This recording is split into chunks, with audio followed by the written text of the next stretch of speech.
नमस्कार दोस्तों, स्वागत है आप सबका मेरे यूट्यूब चैनल आरुणि आश्रम डॉट प्रेम सर में।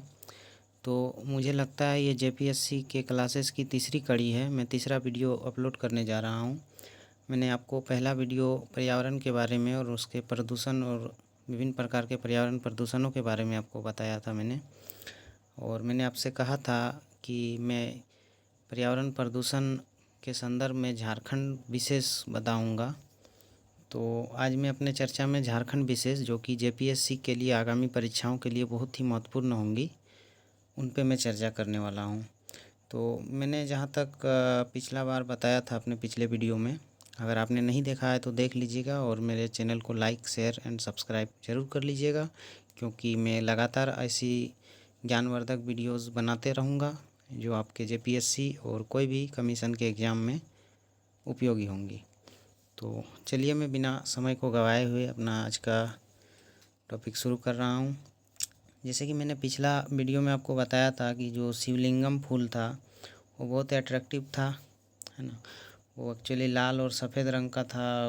उसमें परफ्यूम टाइप का फैसिलिटी है, खुशबू बिखेरता है और वो हिमाचल का तराई क्षेत्र में पाया जाता था। ठीक है, तो ये देवघर का जो रूट कांवरिया है ना, उस पथ में भी इसको लगाया जा रहा है। तो देवघर में जो रूट कांवरिया है उसके अलावा ये अनेक अनेक प्रदेश में, जैसे कहीं रुद्राक्ष हो गया, हाथी कुंभी, 16 छाल और मेघ के पेड़ जो है, मेद के पेड़, इस पर भी आजकल रिसर्च चल रहा है। तो मेद का पेड़ जो है काफ़ी संख्या में पाया जाता था, लेकिन इसकी संख्या क्या थी, घटते जा रही है। तो इसके जो छाल है, इसका मेद के पेड़ का छाल, वो अगरबत्ती बनाने में इसका उपयोग किया जाता है। और रुद्राक्ष जो कि मूल रूप से हिमालय की तराई में पाया जाता है, इस पर भी रिसर्च करके इसका बीज तैयार किया जा रहा है। और जो सखुआ का पेड़ है, जिसको हम लोग सारे गाछ बोलते हैं, सारे पेड़ है ना झारखंड में, यही झारखंड का साल भी बोलता है कोई कोई, है ना, वो प्रमुख वृक्ष है झारखंड का। ठीक है, इसके जो पेड़ के आसपास है, इसमें पौधों की जो प्राकृतिक रूप से एक जैव विविधता है उसमें सहयोग देता है ये पेड़। तो दोस्तों, पर्यावरण की जो दृष्टिकोण है इसे काफ़ी बेहतर है ये सब पेड़, है ना।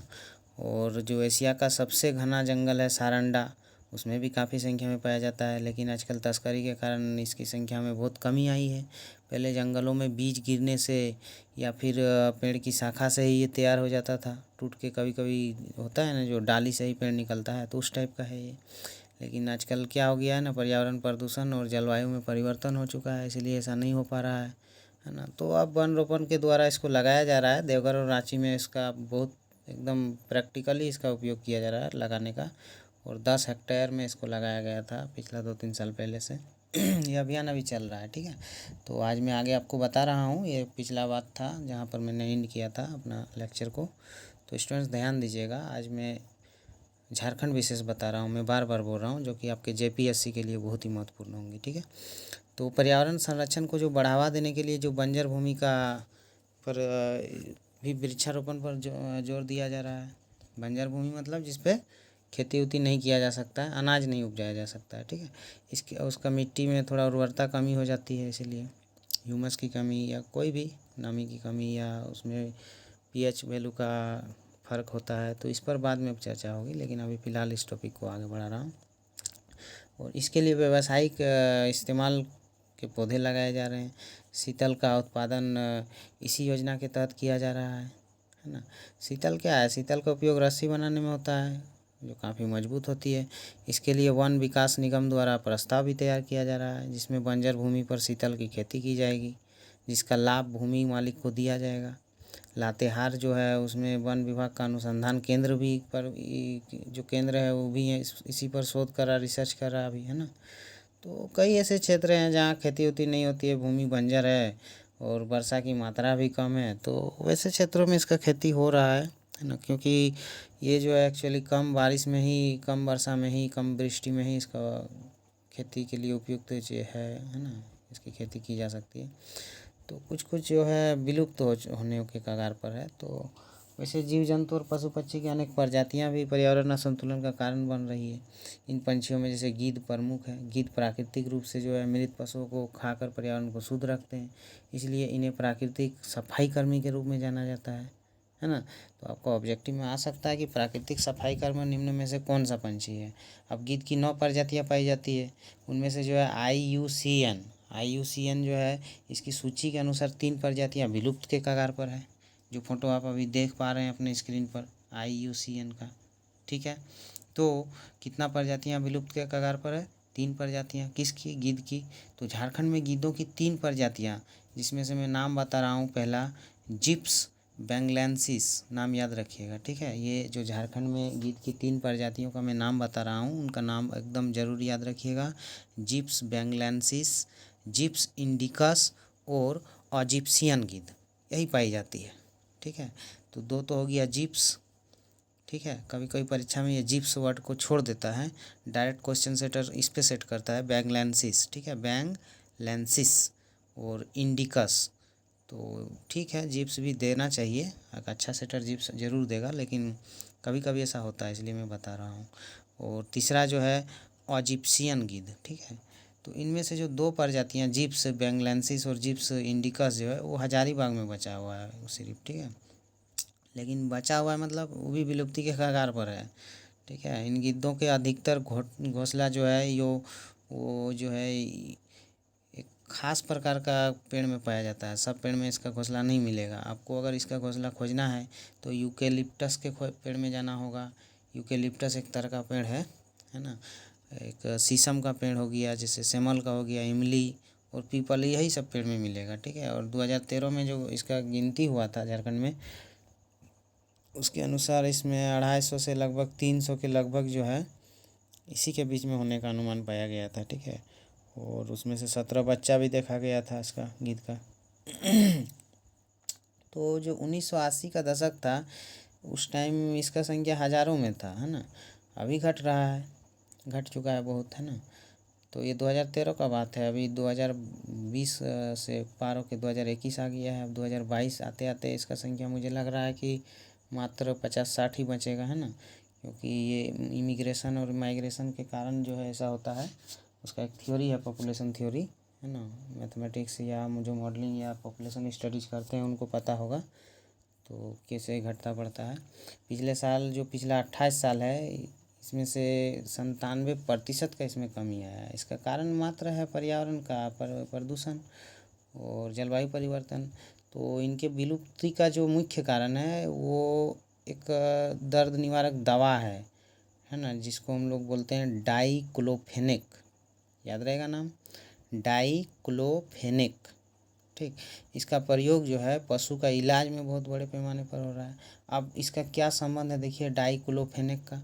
तो दर्द निवारक दवा है, इसको पशु को जब जैसे चोट उट लग जाता है या कोई पेन होता है एनिमल्स को, तो उसका पेन किलर के रूप में इसका डाइक्लोफेनेक नाम याद रखिएगा। ठीक है, डाइक्लोफेनेक बहुत महत्वपूर्ण बात है, डाइक्लोफेनेक उसको दिया जाता है पशु को। तो डाइक्लोफेनेक पशु को दिया जाता है, पशु मर जाता है, उसी को क्या होता है, पशु तो मर जाता है, लेकिन जो डाइक्लोफेनेक का केमिकल है, यानी ये जो दवा देते हैं, वो जानवर के शरीर में बचा हुआ रहता है। अब इसी को मरने के बाद जो भक्षण करता है गीद सब, है ना, इसका गुर्दा यकृत यही सब खराब कर देता है और मृत्यु हो जाता है वो जानवर का। तो ये सब खाता है गीद सब, बस खाने के दौरान क्या होता है ना, उसका स्थानांतरण होता है, मतलब एक जीव से दूसरे जीव में उसका क्या होता है, ट्रांसफ़र हो जाता है उस दवा का। तो बस इसी तरह से उसमें चला जाता है। और एक है नियो ह्यूमन फाउंडेशन, ये कहाँ पे बना है ना, हजारीबाग। ठीक है, नियो ह्यूमन फाउंडेशन। तो इसके द्वारा जो गीद का संरक्षण और प्रजनन केंद्र है, वो पिंजौर के सहयोग से 2008 और 2012 में डाइक्लोफेनेक जो है इसका सर्वे कराया गया था। इस सर्वे के आधार पर स्पष्ट हुआ है कि झारखंड में अभी भी डाइक्लोफेनेक दवा का उपयोग हो रहा है। इसकी विलुप्ति का एक और कारण अंधाधुंध पेड़ों की कटाई है, जिससे इनका प्राकृतिक आवास, ऊंचे ऊंचे पेड़ नष्ट हो जा रहे हैं। और वन्य जीव संरक्षण अधिनियम 1972 1972, ठीक है, याद रखिएगा, वन्य जीव संरक्षण अधिनियम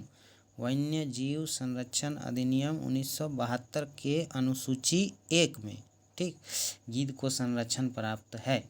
तो गीद को कौन सा अधिनियम के अनुसार संरक्षण प्राप्त है?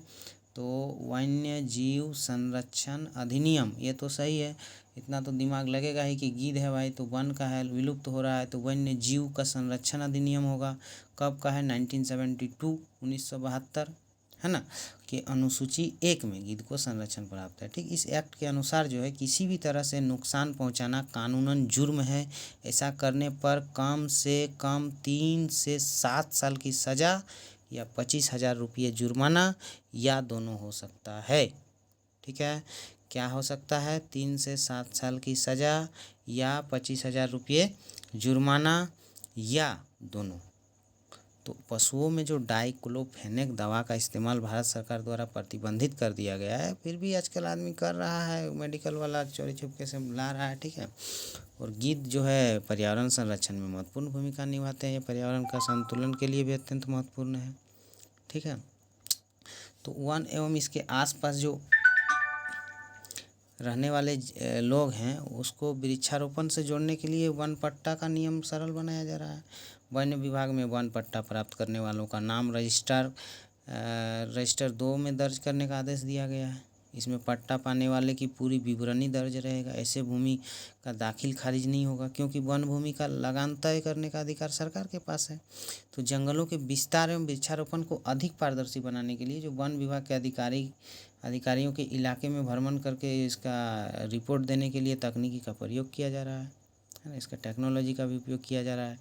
और इस काम के लिए अधिकारियों को विभाग की ओर से मोबाइल पर plantation management information system PMIS, ठीक है, प्लांटेशन मैनेजमेंट इंफॉर्मेशन सिस्टम, ठीक, PMIS, और nursery management information system NMIS application उपलब्ध कराया गया है। फिर से सुनिए, PMIS,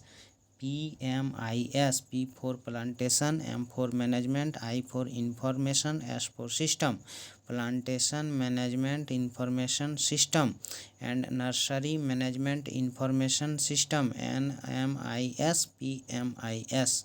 ठीक, तो MIS दोनों में है। ठीक है, और information management information system MIS stands for management information system and P stands for plantation and N stands for nursery. So PMIS stands for plantation management information system and NMIS stands for nursery management information system. Okay, तो ये 2 application उपलब्ध कराया गया है और इसके जरिए अधिकारियों और कर्मचारियों को नर्सरी में उगाए जाने वाले पौधों और प्रतिदिन निकाले जाने वाले पौधों का फ़ोटो भेजना होगा। ठीक है, वन विभाग के अधिकारी चेक डैम निर्माण जैसे तालाब, जंगल, पानी और पथ मरम्मत की जो ताज़ा जानकारी है उसके लिए मोबाइल एप्लीकेशन तैयार कर रहा है। इस तकनीक के जरिए काम को पारदर्शिता आएगी।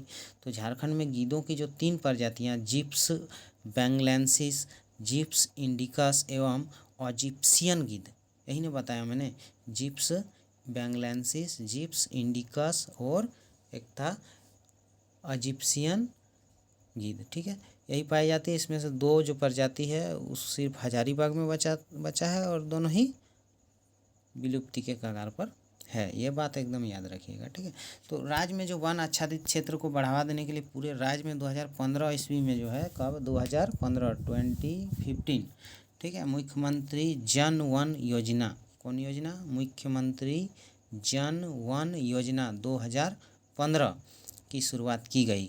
और ये जो है निजी भूमि पर, मतलब अपना प्राइवेट ज़मीन पर वृक्षारोपण प्रोत्साहन करने का एक महत्वाकांक्षी योजना है। इस योजना के अंतर्गत जो है प्रति एकड़ काष्ठ प्रजाति के, काष्ठ मतलब लकड़ी के, 445 पौधों तथा फलदार प्रजाति के 160 पौधों का रोपण किया जा सकेगा।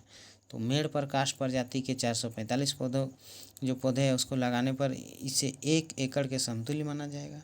इस योजना के तहत एक लाभुक के लिए वृक्षारोपण की न्यूनतम सीमा जो है 1 एकड़ एवं अधिकतम सीमा 50 एकड़ होगी। ठीक है, याद रखिएगा, न्यूनतम सीमा 1 एकड़, अधिकतम सीमा 50 एकड़ ज़मीन का इसमें लगाया जा सकता है। प्रोत्साहन स्वरूप वृक्षारोपण और उसके रख रखाव के लिए कुल व्यय के 50% अंश की प्रतिपूर्ति विभाग द्वारा की जाएगी।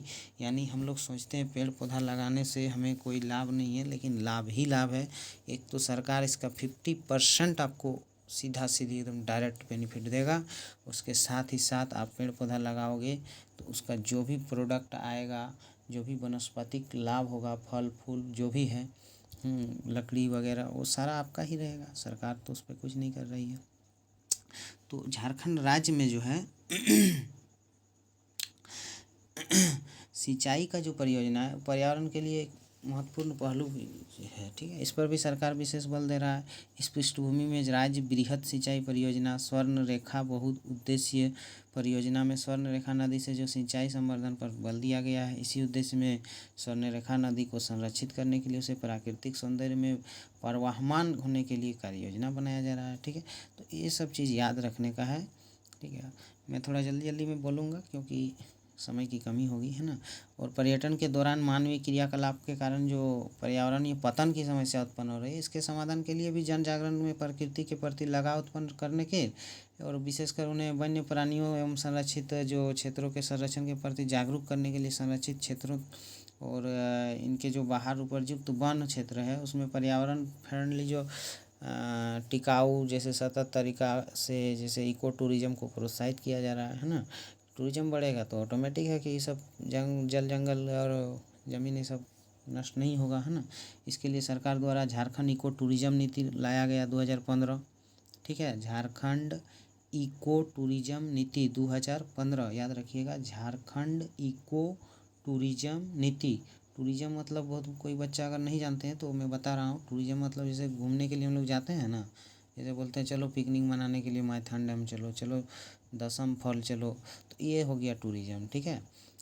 तो झारखंड इको टूरिज्म नीति, ठीक है, झारखंड इको टूरिज्म पॉलिसी 2015 इसकी अधिसूचित की गई है, ठीक है। इस योजना के तहत प्रथम चरण में जो राज्य के निम्नलिखित क्षेत्र है, अभी मैं बताऊंगा, नीचे लिखा हुआ क्षेत्र बताऊंगा आपको, ठीक है, उसको विकसित करने का कार्य प्रारंभ किया गया है।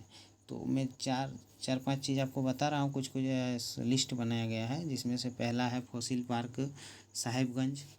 फॉसिल पार्क साहिबगंज, इस पहला लिस्ट में इसी का नाम है फॉसिल पार्क साहिबगंज, ठीक है, याद रखिएगा फॉसिल पार्क साहिबगंज। तो ये भी याद रखिएगा कि फॉसिल पार्क कहाँ है झारखंड में, तो साहिबगंज। साहिबगंज किधर है भाई, तो साहिबगंज जो है पूर्वी क्षेत्र में है, ठीक है, झारखंड का नक्शा में पूर्वी क्षेत्र में है। तो पारसनाथ है सेकंड में, गिरिडीह वाला पारसनाथ जो गिरिडीह जिला में है। तीसरा है केनहली हिल, है ना, हजारीबाग में है केनहली हिल, जिसको हम लोग केनारी हिल भी बोलता है कोई कोई, ठीक ना। फिर ले लीजिए आप त्रिकुट पहाड़ी देवघर का, ठीक। फिर आप ले लीजिए तिलैया डैम ले लीजिए कोडरमा का, है ना। और फिर आप ले लीजिए पलामू व्याघ्र परियोजना, ये लातेहार का है, ठीक। फिर आप नेतरहाट का ले लीजिए, है ना, नेतरहाट ले लीजिए। फिर आप ले लीजिए दलमागज अभयारण्य जो है, दलमागज अभयारण्य जमशेदपुर में है ये, ठीक ना। ये देखिए ये जमशेदपुर है, ये पलामू का व्याघ्र योजना वाला है, बेतला राष्ट्रीय उद्यान है ना। ये नेतरहाट है, ठीक है, झारखंड का गौरव भी कहा गया है इसको, ठीक है। ये स्कूल तो है नेतरहाट का। और ये दलमा सेंचुरी है, दलमा वाइल्ड लाइफ सेंचुरी, जिसका मैंने अभी नाम लिया जस्ट, ठीक ना, बस। तो जो इको टूरिज्म के अंतर्गत कुछ कुछ मूलभूत संरचना है, जैसे कि सड़क, बिजली, पानी की व्यवस्था, इस पर्यटक को ठहरने के लिए आवासीय सुविधा, मनोरंजन के लिए जो साधन, ये सब है अपना, इसी से टूरिज्म बढ़ता है। तो बढ़ावा देने के लिए कुछ कुछ वन पदाधिकारी, कर्मचारी और स्थानीय लोग को प्रशिक्षित किया जाएगा, ये सब काम किया जा रहा है अभी, है ना। क्षमता वर्धन के लिए स्थानीय गांव में इको टूरिज्म विषय पर प्रशिक्षण देकर नेचर गाइड के रूप में प्रशिक्षित किया जाएगा। जैसे गाइड होता है कहीं हम लोग जाते हैं घूमने के लिए तो हमको बताते हैं गाइड, है ना, हम लोगों को उस जगह के महत्वाकांक्षा के बारे में, महत्व के बारे में। तो पर्यावरण को सुरक्षित बनाए रखने के लिए जल स्रोतों को प्राकृतिक स्वरूप में बनाए रखने की ज़रूरत है। और इसके लिए राज्य सरकार कहूँगा मतलब आप समझ जाइएगा कहाँ का सरकार, झारखंड राज्य का सरकार, ठीक है, झारखंड सरकार। तो इसके लिए झारखंड सरकार ने 2016 ईस्वी में मनरेगा योजना के तहत डोभा निर्माण का कार्य प्रारंभ किया है। तो खूब अभी मुखिया सरपंच लोग डोभा वोभा खोदवा रहा था, है ना, कोई कोई आदमी डोभा में डूब के भी कुछ कुछ बच्चा मरा हुआ था हाल फिलहाल। तो ये योजना डोभा वाला 2016 में शुरुआत हुआ। पूरे राज्य में 6 लाख डोभा का निर्माण करने का टारगेट लिया था, जिसमें से 30% डोभा का निर्माण कार्य जो है जून 2016 तक किया जा चुका था, ठीक है। 30% डोभा का निर्माण जून 2016 तक किया जा चुका था। Total target 6 lakh. तो डोभा निर्माण का मुख्य उद्देश्य क्या है भाई? इसका उद्देश्य था, सरकारी उद्देश्य का नाम बता रहा हूँ, ये नहीं कि जहाँ तहाँ का उद्देश्य, ठीक है। अपना अपना उद्देश्य सबका होता है।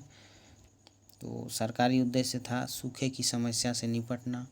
डोभा जो है वो वर्षा जल संचयन का इकाई है, संग्रह करने का, है ना, पानी जो बरसात वाला होता है। इसका आकार कृषक भूमि के क्षेत्रफल के अनुसार होगा। किसान के खेत की आवश्यकता अनुसार यह आकार जो है, याद रखिएगा, कितना बाय कितना का हो सकता है। ये बहुत महत्वपूर्ण लाइन है, ठीक है। ये किसान का खेत का आवश्यकता अनुसार जो है ये 20x20x10, 20x20x10 और 30x30x10 के आकार का हो सकता है। ये डायमेंशन दिया हुआ है, ठीक है, लंबाई चौड़ाई ऊंचाई। तो 2016-17 का बजट में डोभा निर्माण के लिए कितना रुपया आया था आपको मालूम होगा। तो बजट में जो है 2016-17 के बजट में डोभा निर्माण के लिए कुल 200 करोड़ रुपया प्रस्तावित किया गया था। कितना करोड़ रुपया? 200 करोड़ रुपया। कितना लाख डोभा का लक्ष्य टारगेट? 6 लाख डोभा का टारगेट, ठीक। तो 2015 में ही एक योजना आरंभ हुआ, प्रधानमंत्री कृषि सिंचाई योजना, ठीक, जिसमें केंद्र एवं राज्य की हिस्सेदारी 60:40, मतलब 60:40, ठीक। केंद्र 60% इसमें शेयर है और स्टेट का 40% शेयर है, यानी झारखंड स्टेट का 40% होगा इसका मतलब। इस योजना के लिए 2015-16 से लेकर 2019-20 तक का टारगेट बता रहा हूँ। 5 वर्ष की अवधि के लिए कितना करोड़ रुपये का प्रावधान किया गया था?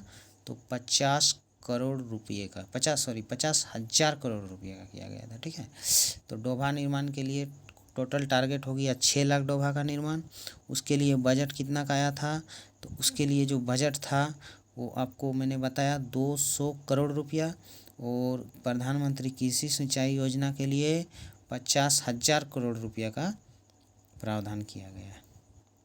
और जो डोभा का डायमेंशन था, मतलब आकार था, वो 20x20x10 और 30x30x10, वो खेत के अनुसार, अपना किसान के अनुसार जो जितना बड़ा अपना बनाता है, 2 को आकार दिया गया था, ठीक है।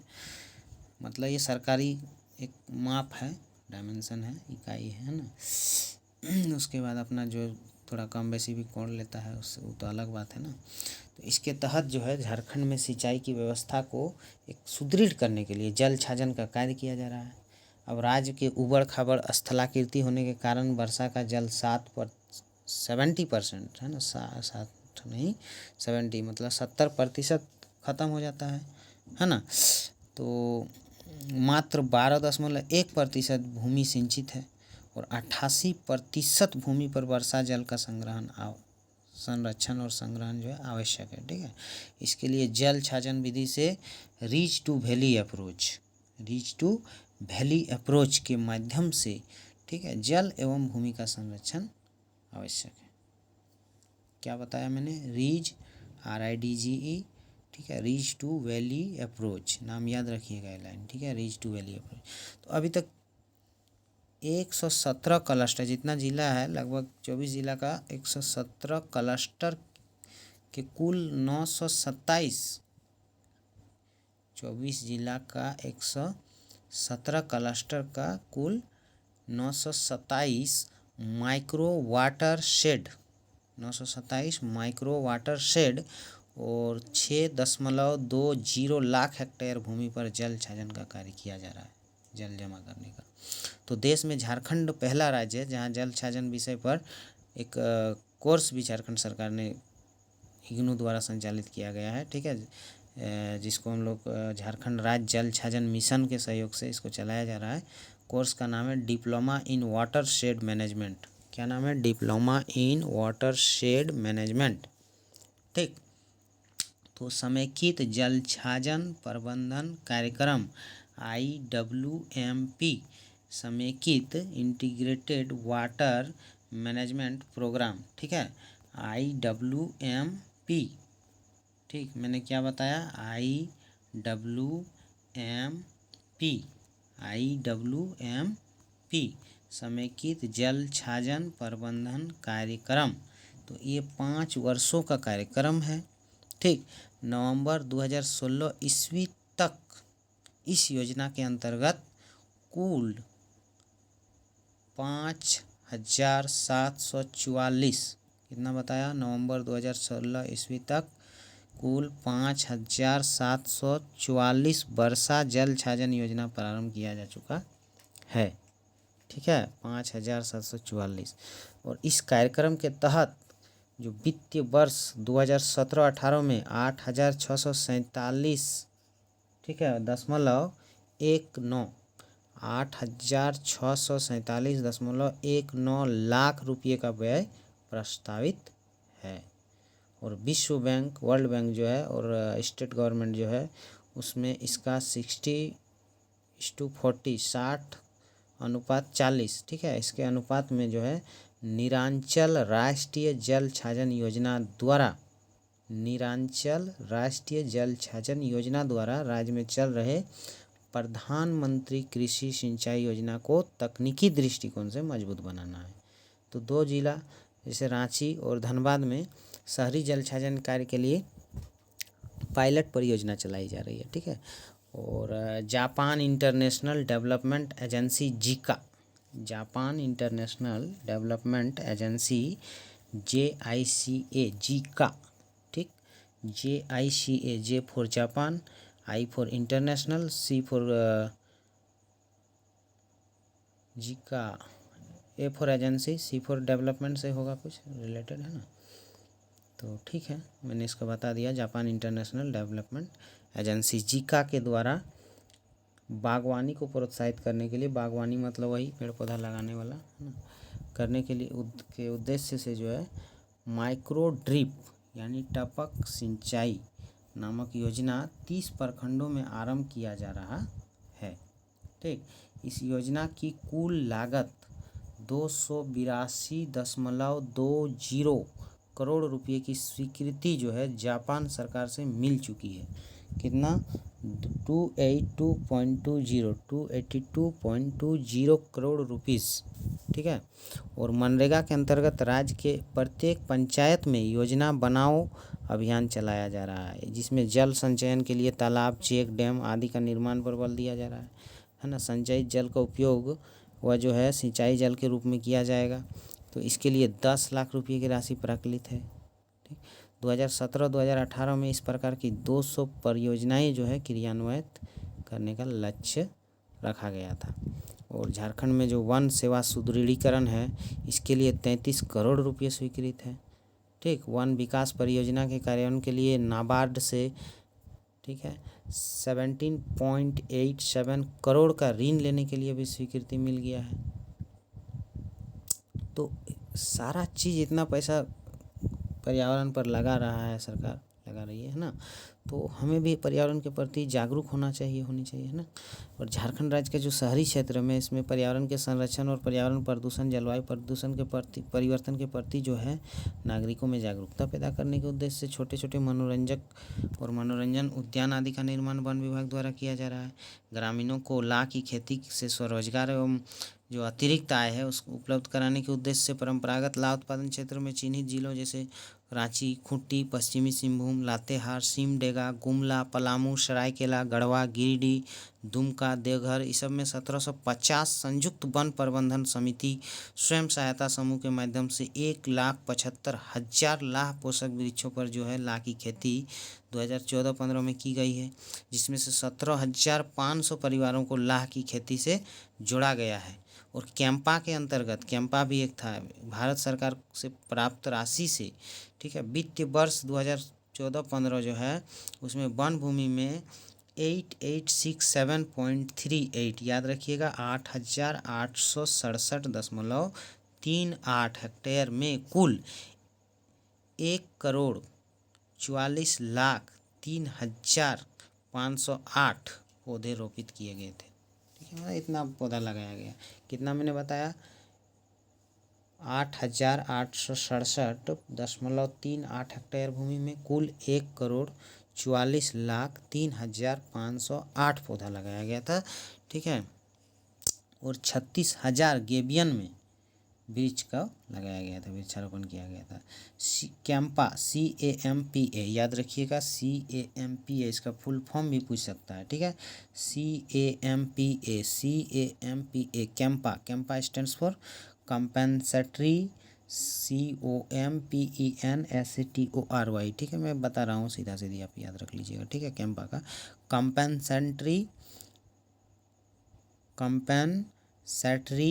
Afforestation fund of management and planning, Campa, ठीक है, याद रखिएगा। Campa CAMPA compensatory afforestation fund of management and planning, ये प्रतिपूरक वनीकरण कोष प्रबंधन एवं योजना का जो प्राधिकरण है, इसका गठन 2002 ईस्वी में सुप्रीम कोर्ट के निर्देश पर किया गया है, ठीक है। 2009 ईस्वी में राज्य कैंपा का गठन किया गया। कैंपा कोष से संबंधित कैंपा कानून को 2016 में संसद द्वारा पारित किया गया। तो कैंपा कानून कब पारित हुआ संसद में? 2016 संसद, ठीक है। वन बंधु योजना के तहत भी जनजाति कार्य मंत्रालय भारत सरकार से प्रति साल जो है 2015-16 में 2 करोड़ का राशि को स्वीकृत किया गया था, प्रदान किया गया था। पाकुड़ जिले के जो लिट्टीपाड़ा प्रखंड है, उसको पायलट प्रखंड के रूप में चयन भी किया गया था, आपको याद होगा अगर आपने न्यूज़ सुना था उस टाइम तो। जिसमें से आवश्यक मानव संपदा और कार्यकाल का संरचना, जल संरचना का अंतर्गत नया तालाब, चेक डैम, स्वास्थ्य क्षेत्र का आजीविका संवर्धन, स्वास्थ्य केंद्र, एम्बुलेंस कार्य की जो योजना है, ये सब शामिल है। जिसमें से 6 माह के में पूर्ण करने का लक्ष्य निर्धारित किया गया था।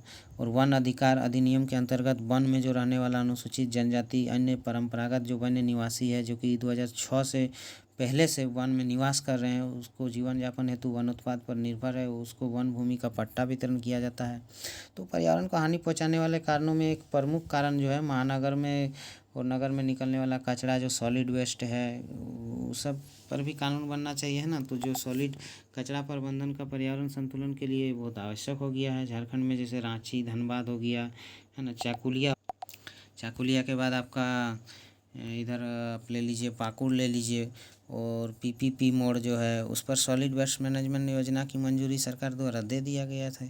रांची नगर निगम क्षेत्र में जो सॉलिड वेस्ट मैनेजमेंट है, उसमें 2016-17 ईस्वी में ही 269.67 करोड़ रुपये का खर्च किया गया। मैंने 269.67 करोड़ रुपये का प्रावधान किया गया था खर्च करने का।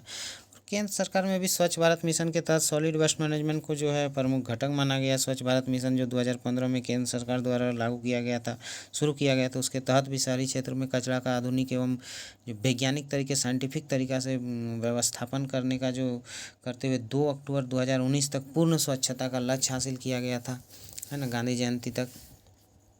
तो इसी उद्देश्य से रांची नगर निगम की सफाई व्यवस्था का काम अगले 25 साल तक के लिए एक निजी कंपनी को दिया गया है। निजी कंपनी प्राइवेटाइजेशन हो गया है, जिसका नाम है इस्सेल इंफ्रा, ठीक है। जो निजी कंपनी को दिया है उसका नाम है इस्सेल इंफ्रा, उसको सौंपा गया है, ठीक है। रांची शहर में एक दिन में औसत 500 मीट्रिक टन कचरा उत्पन्न होता है। 500 मीट्रिक टन, मुझको तो लगता है अभी 550-600 मीट्रिक टन हो गया होगा, इतना कचरा उठता है। खैर ये सरकारी आंकड़ा है, 500 मीट्रिक टन, ठीक है। जिसमें से 11 मेगावाट बिजली उत्पन्न की जा सकती है। आप सोचिए 500 मीट्रिक टन में 11 मेगावाट का बिजली उत्पन्न हो सकता है। तो इस्सेल इंफ्रा की जॉइंट वेंचर जापानी कंपनी है, एक हिताची, जिसको हम लोग हिताची